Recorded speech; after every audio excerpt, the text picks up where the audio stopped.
Jeff Marek of the Jeff Marek Show and 32 Thoughts. Good morning, sir. How are we doing? How's the dog? JD, yeah, just walking with Astro. Daily walk. Yeah. Stretch my legs. Here Part we go. of the dog. More him walking me. Really. I am thinking about getting a dog, but I don't know. I'm on the fence. Part of it is that I want companionship for walks. I like walks, and I'm like, it would be nice to have a dog here for this. Yes, always great. I recommend using rescue shelters.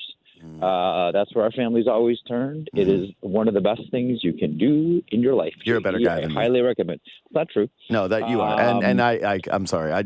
I'm vain. I need some kind of like show dog. I gotta have a dog that when I'm walking it to dog? What kind of dog are you thinking of? I really love Dobermans. And great dogs. Yeah, great dogs. Yeah, we had one when we were a little kid for a short stint, and I love them. And I'm pretty basic. I like labs. I just like a big, beautiful, like purebred dog. I'm sorry. I wish I could rescue all the dogs. I love dogs, but yeah, I just I'm vain. I want to be at the park and people go, "Is that your dog?" I like what Bill Burr says, which is, stop calling them rescue dogs. They're free dogs. Yeah. That's why you got them. It's a free dog.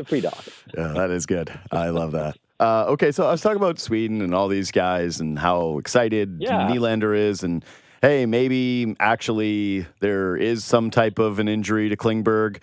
But before we get into anything actually hockey related, I really wanted your thought on this. Who do you think is the face of Swedish hockey right now? Does it have a guy that they would market, they would choose to market? Because I feel like maybe Nylander is becoming that guy, but it wasn't always that guy, but now maybe he is.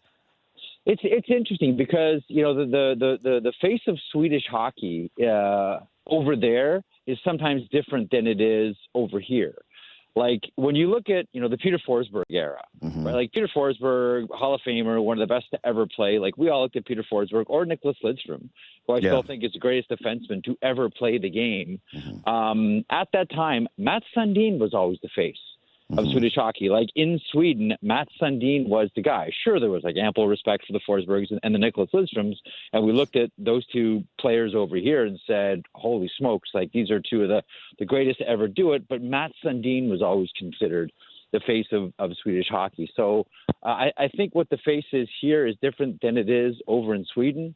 It's funny too. I always thought that although he had a really good game last night, I always thought that Jacob Markstrom had a chance to be that guy, had a chance to be the face of Swedish hockey. If that's the case, it's insane. If that's the case, you got to go to Sweden and give everybody a talking to and be like, what are you guys doing over here? I think Nylander is very much in that conversation, not just because of who he is and what he's doing right now, but also, it's a family story. In Sweden, like the Nylanders are a wonderful hockey story in Sweden, not unlike what the Sedins are, or even if you go to Germany with the Draisaitl family, with Leon's dad Peter, and what he meant to German hockey. But I would have to think that Nylander's definitely right there.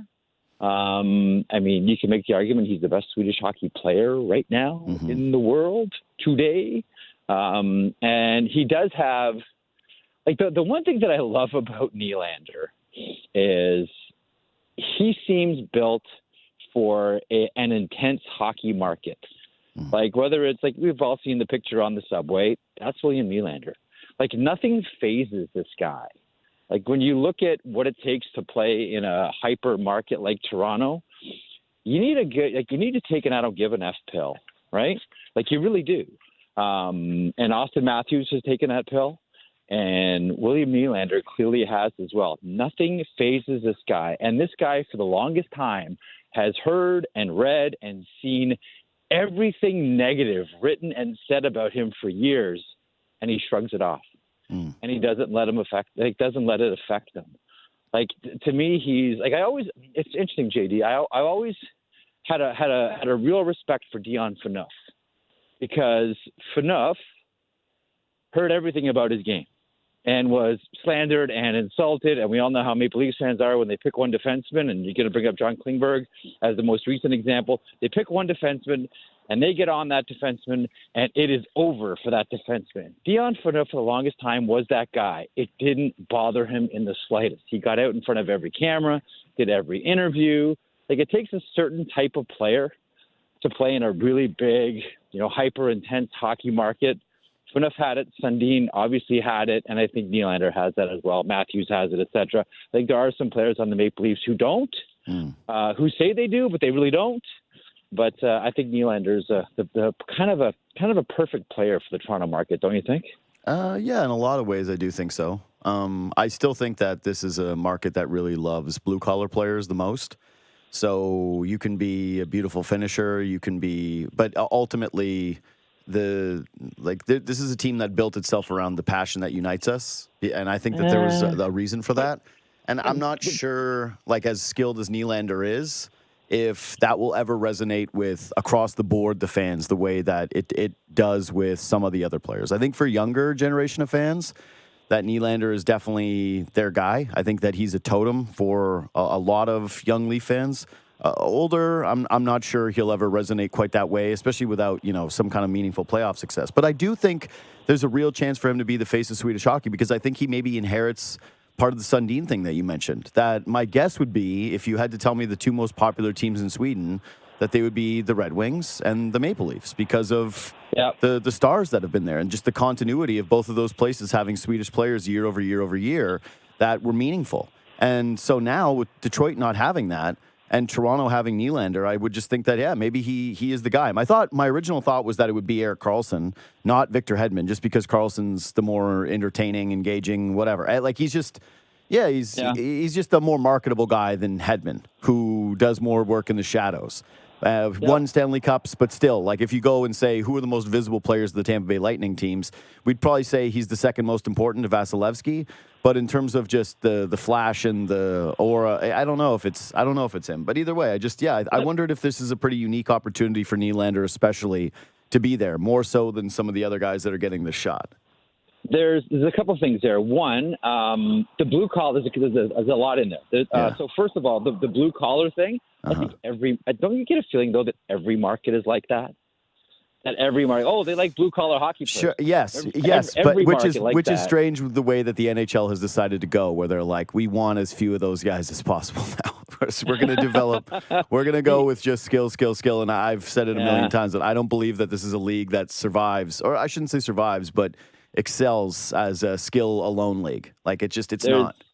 I think there's only so far the league is comfortable going with the tough, rugged / violent player, considering the nature of litigation. Anyhow, but the other thing that you mentioned there with Toronto and blue collar guys.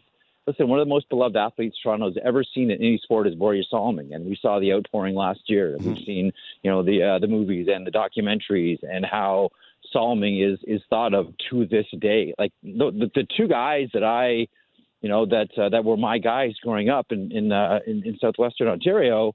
I mean, Mike Palmateer and Borje Salming. And we all remember Salming, smooth skating defenseman, endured, got beaten up by the Philadelphia Flyers. But that's Mel so Bridgman much of fight it. Is legendary. Like, all of it. Like, but all that, of it. Getting pushed around. Yeah. Oh, here's the stereotypes of Swedish players that won't fight back. And his story was kind of, this is going to sound maybe a stretch here, but if you look at the nature of what Canada is, it's the story of endurance and survival. And that's kind of what Salming did. And we saw him every single night. He endured and he survived and he never quit. But I think that's blue collar.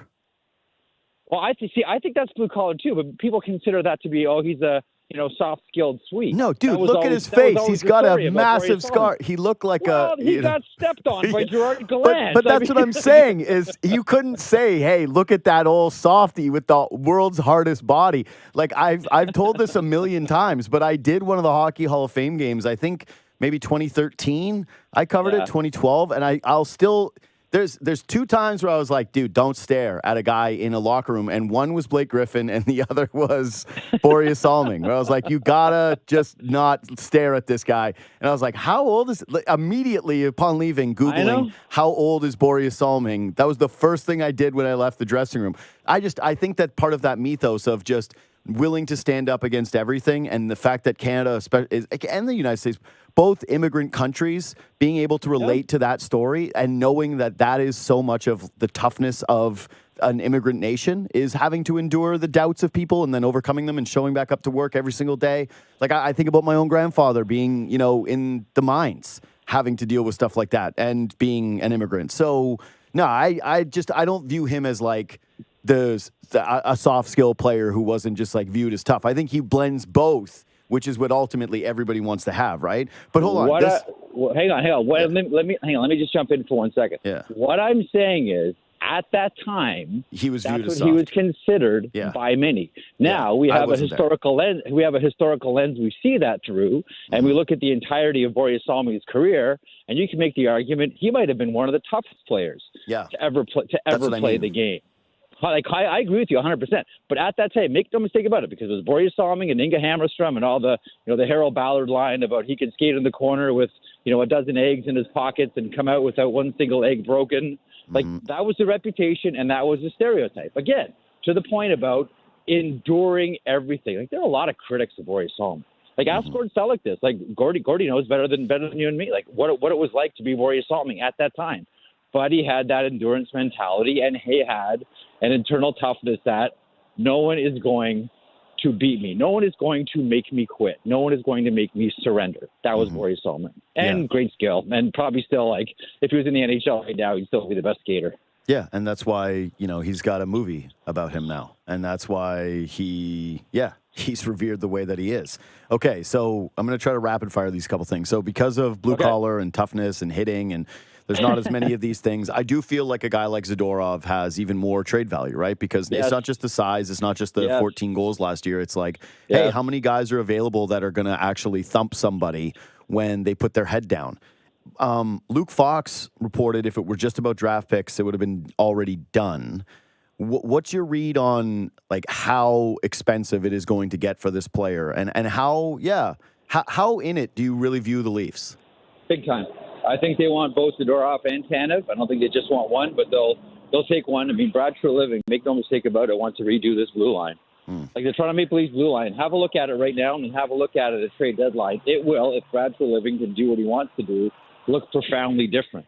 The point about Zadorov is actually also a point about Vegas, and is a point about Tampa, and is a point about Colorado as well. The consistency with those teams is big defensemen, long reach, long sticks, cover a lot of area in your own zone. Like we're kind of moving back to that, right? Like the idea of, what's the old Tom Watt line about what he wants his blue line to look like? Virile, agile, hostile, dancing bears. Like we're kind of getting back to that a little bit right now. Like how did Vegas win the Stanley Cup last year? The blue line. Yeah, Eichel was great. Marchessault was great. Aiden Hill had made the saves he had to make. But that blue line just snuffed out other teams like quickly. It was over. Like no offensive zone time for anyone playing against the Vegas Golden Knights. And I think teams look at how much of a copycat league it is, but I don't think it's just Vegas. I also think it's Tampa, and to an extent, I think it's Colorado. I think people look at that and saying, if you have a chance to bring in someone who can influence that much ice while he's out there and force teams to keep their head up, you take a shot at getting that guy. Yeah, I think that's a point well taken, and this is always the way that leagues go, right? Is that it's always one way. Hey, you want to have, like the NBA just went through this with, hey, everybody needs to be a 6'9" shooter, to the point where the Raptors went, let's build a whole team of 6'9" shooters. This will obviously work. And it didn't at all. And you know what the new thing is in the NBA? Big guys. It's like, oh, who knew? It's about the 7-footers again. It's the same with hockey. It's like, who knew that the physical big defenseman that can eat 20 minutes a night might be more important than the small skilled forwards. But that said, I feel like if we're talking the Leafs are in on those two guys, then we're talking like a pretty massive price, especially to make the money work going the other way. Yeah. This feels like it's got to involve like a Fraser Minton. How much is even the value of a guy like Robertson after a short stint like this? Yeah, I know, but like they're not getting. This is what I love is I saw one guy do a trade proposal that was like, Leafs give up Klingberg and this pick, and they get back a second-round pick, and they get Zadorov. And I went, we're still doing this in 2023. Leaf fans are still doing this. Yeah, that's what I mean. If you're getting those two guys and you're moving the money out, like you're paying. How much? You're paying, and you're probably paying a lot. And do they have to move money? Of course they do. Like this one to me, like it may end up being a smallish deal, just involving one player or two players and a couple of picks going the other way. But doesn't this kind of line up, considering what Treliving wants to do and knowing the Calgary has two of the assets that Brad Treliving really covets. And that is Tanev and Zadorov. Doesn't it feel like I don't think it's going to be like a Fletcher Risebrow deal. Like, I don't think it's going to be like that big, but doesn't it feel like we may get as close to an old-fashioned big if this happens, a big old-fashioned multiplayer hockey deal here? I hope so. Hey, I know you got to go, so just yes or no to the overtime rule change proposal of shot clock / no zone exit. Yeah, I think with shot clock, I think defenders will just sit back and allow shots, like low percentage shots from everywhere, and that's kind of dull. I was on a panel with Scott Housen at primetime yesterday, and his idea was once you get the offensive zone, if you take it deliberately out of the offensive zone, you surrender possession right away. I don't know, like, look, tongue in cheek, but I'll say it, and we all know that it's true. When the overtime started in the NHL, it was great. It was sprint. The coaches didn't know what to do with it, and we said it's only a matter of time before the coaches get their hooks in this thing and they dumb it down or bore it down. And that's what happened. Originally, coaches didn't know how to coach 3-on-3. Now they know how to coach 3-on-3. Maybe the solution, JD, is when the overtime starts, you kick the coaches off the bench. Okay. See, I knew you'd have a good answer for this, but you got anyways. All right. Yeah. Is it the yes or no? Hey, I was like, hey, yes or no, and you're like, you said yes. Like you gave me a minute and a half long answer, and it was yes, he wants it changed. Let me give you one more idea here. Yeah. You can't do a neutral zone regroup if there's no neutral zone. How about just ignoring the lines for overtime? Yeah, I mean, except for that only makes it, even. Yeah, I think that makes it even more the possession thing where you're just skating it around and passing it all the way back. And I don't know. Let me think about that. You're hitting me with that off the fly, and on the surface, it feels like I prefer the coaches off the bench thing where it's like, get out of here. I just think that'd be a funny visual to be like, and now here go the coaches. Like, nice. That would be fun. All the players like, oh, this is so good. Yeah, but watch how many too many men on the ice calls there'll be. Yeah. Oh, yeah. No, that part I really like. Jeff, thanks for the time today, brother. I'll talk to you soon. Thanks, JD. Be good. Jeff Marek Show and 32 Thoughts.